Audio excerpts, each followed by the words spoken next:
De 1971 à 2003, pause de 11 ans comprise, Colombo a accompagné et marqué de nombreuses générations.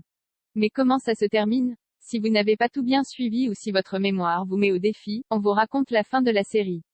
Attention, spoiler! L'article suivant révèle des éléments clés de l'intrigue de Colombo, ainsi que sa fin. On ne fait pas plus culte que Colombo. Avec le charismatique Peter Falk dans le rôle-titre, la série, récompensée de 13 Emmys, a occupé l'antenne pendant 21 ans, autant d'années durant lesquelles le célèbre lieutenant de la brigade criminelle de Los Angeles, petit par la taille mais grand par l'esprit, d'apparence candide mais investigateur hors pair, nous a offert de nombreuses enquêtes passionnantes, dont le coupable est toujours révélé en début d'épisode. En effet, dans Colombo, on connaît l'assassin et il ne nous reste plus qu'à assister à la façon, toujours surprenante, dont le détective expert parviendra à démasquer le coupable.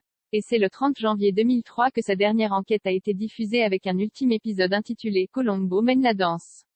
Que s'y passe-t-il? On vous raconte. Le crime Justin Price, Matthew Rhys, est sur le point d'ouvrir son nouveau club, The Bait.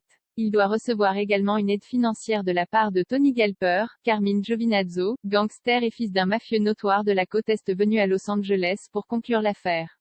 Tony se rend par la suite chez Vanessa Farrow, Jennifer Sky, une visite indésirable pour la jeune femme qui est en réalité son ex-épouse. Ce dernier tombe sur une photo de Justin Price, le nouveau petit ami de Vanessa, et entre en rage, projetant sa colère sur son Vanessa. En légitime défense, elle repousse Tony qui tombe cependant sur une table basse et meurt.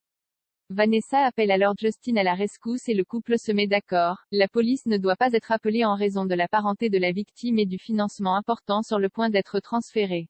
Il récupère ainsi la carte électronique de la chambre d'hôtel de Tony, se débarrasse du corps de ce dernier et se rend ensuite à l'hôtel pour utiliser la carte et créer l'illusion qu'il est toujours en vie.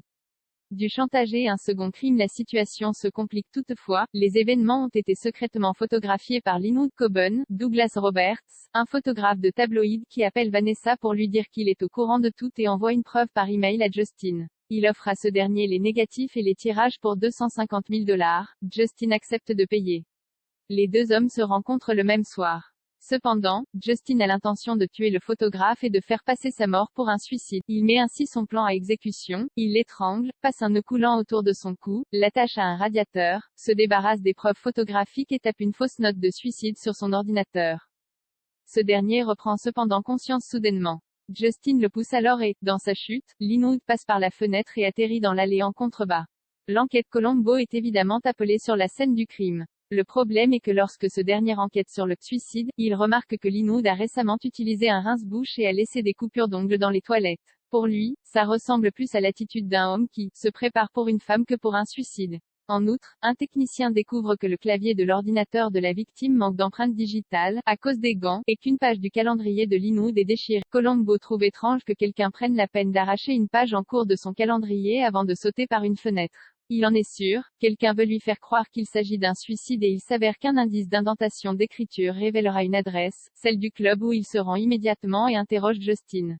Le détective finit par comprendre que pour résoudre le meurtre de Linwood, il devra également résoudre le mystère de ce qui est arrivé à Tony Galper puisqu'il découvre que le groupe de mafieux de la côte Est auquel Tony appartenait avait envoyé un représentant à Los Angeles, un représentant, Tony, qui a disparu après avoir prêté une somme d'argent surprenante.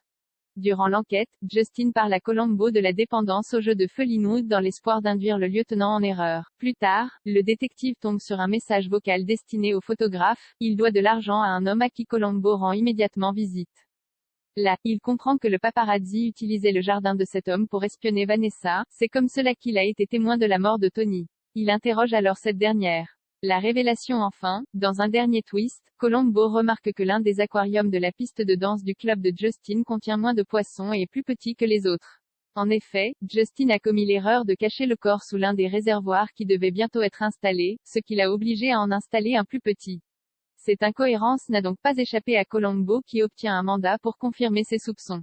À l'aide d'un radar, le corps de Tony est retrouvé et les révélations s'ensuivent. Juste une dernière chose, dans les derniers instants de l'épisode, Colombo fait remarquer que Tony dormait avec les poissons, un hommage à la série de films Le Parrain. Justin et Vanessa sont finalement arrêtés pour avoir dissimulé l'homicide involontaire de Tony Galper.